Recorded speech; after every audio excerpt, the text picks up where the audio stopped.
Seven Daggers by Salman Bukhari.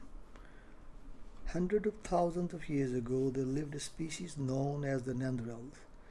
It was so called tribe as it consisted of only seven males with their wives and children. In that age of stone, their only means of sustenance was hunting.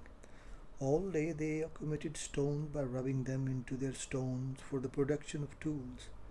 Utilizing these tools, they would hunt animals and bring the prey to their tribe to eat. Then, after bowing before a fire, they would fall asleep. Sometimes they confronted scarcity of food, which made them quarrel by their could not kill each other, as they didn't possess any sharp tools. Fights were recompenced each day, the quarrel with each other. Due to the inadequacy of food, however, they still had to hunt together the very next day so that they and their families could survive. One day, in search of prey, they reached the highest point of a cliff. Here they discovered crude ironstone. They were not familiar with this kind of a metal and its shapes. They simply admired its brightness and decided to keep it. After some time, they preyed on a gaunt pig and old sheep. Once they reached the ground, they topped the prey and, as usual, quarreled on the matter of distribution. Everyone insisted for the man who had kept the stone to distribute it. They tried to break the stone, an iron block, with their tools, yet while the stone tools fragmented, the iron block retained the shape it had held initially. One of the men threw it into a fireplace with angrily. Exhausted, they fell asleep. After a few hours, the iron became red and morphed its features, molding away from its round shape. It soon turned flat by the morning. When they woke up the next morning, they gazed in astonishment to see their stone in the transformed and taken the shape of a rod. The woman began worshipping before the rod, followed by all the seven men. They felt ashamed for their blasphemous act. One of them began throwing soil into the burning coals to extinguish the fire. Earlier they used worship of fire, now iron had become sacred to them. They handled it with great esteem, washed it in the nearby stream, and placed it on a big rock. Every day, not once did they forget to worship before the iron rod. One of the seven men, shrewder than the others, had done the same unraveling and was arranging the scheme in his mind. He wondered how to create a tool from that iron rod, which would intimidate the other six members into being obedient to him. He took up the precious rod and travelled far to melt. In that fire started by him, he softened it, pounded it with rocks, and turned the rod into a dagger. Then he converted it to a sharper dagger by rubbing it onto a stone for hours.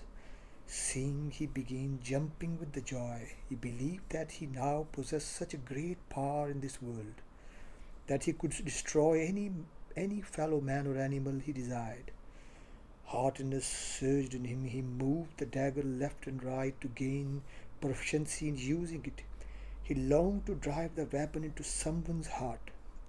He galloped back home. On his way, he encountered a wild buffalo. Earlier, due to their inadequate tools, the seven would only hunt frail and old animals, but now, in a leap, he himself inserted the dagger into a nap of the buffalo and killed it in a moment. He exulted with joy as he now possessed such a huge force in the palms of his very hands. With his magnificent dagger, he could kill anything. He was everyone with a bloodlust. The moment he reached his tribe, the other six men charged on attack. In the blink of an eye, he inserted the dagger into one man's arms. A stream of blood rushed from the wounded arm, horrifying the others. Moving away from the unrecognizable evil, the others crushed in fear. Bewitched with conceit, they tried to impress the others by flicking the dagger swiftly and producing ominous sound with his voice. Seeing this terrifying exhibit, the women and children dropped down to a trembling bow, and the six men followed and begged for pardon. He seated himself on the elevated rock and ordered them to bring the buffalo that he alone had hunted and to deliver the best portion to him. All of them went to search of the buffalo. Henceforth it became routine for the tribe to worship the dagger barrier, and he himself would perform a show with the weapon to impart a sense of a terror. One night, murmuring in a state of slumber, he began reciting the procedure of the daggers making beside his wife. Hearing his information, she was in shock. She then recited this procedure to another woman. After some time, one of them thought of finding the noble stone and making a dagger that had been able to make their fellow tribe members into the deity. Thus he began rigorous search on the hills and at last found an iron piece. He too placed it in a fire and began converting it into a sharp blade. He jumped with joy when he set his eyes upon the finished product. Achieving the dagger, he was also overcome with a new-found thirst for blood.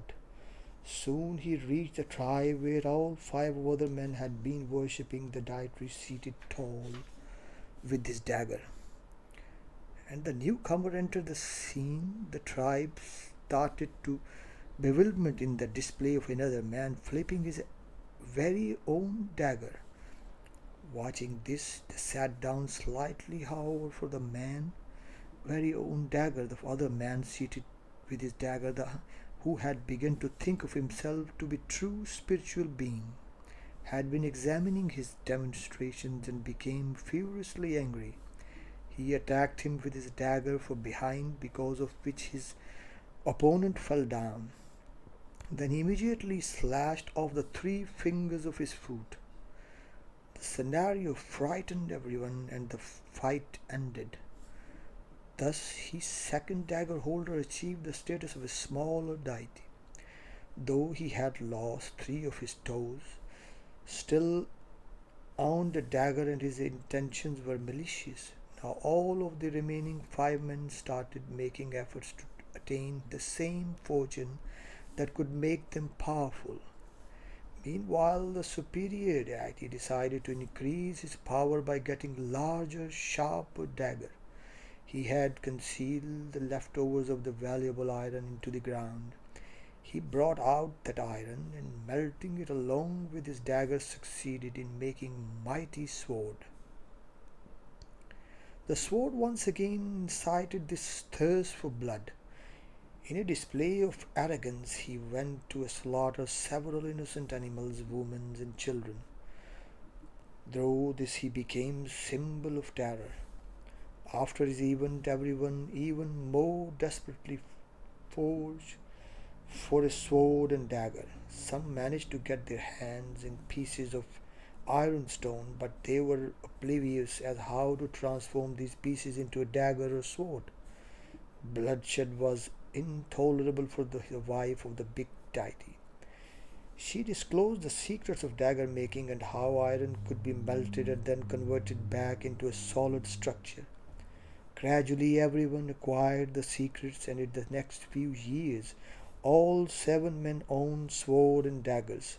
Soon everyone became determined to discover new iron reserves, and fires was blazing high and low. They made swords, spears, blades, and daggers, and viciously began attacking with these deadly weapons. Eventually they killed one another. Now there are no traces left for the tribes of their descendants, but those swords and spears are still present under the earth. In millions of years, remains of the hydrogen and atom bombs too will be unwreathed in such way, but surely we will not be present at that time.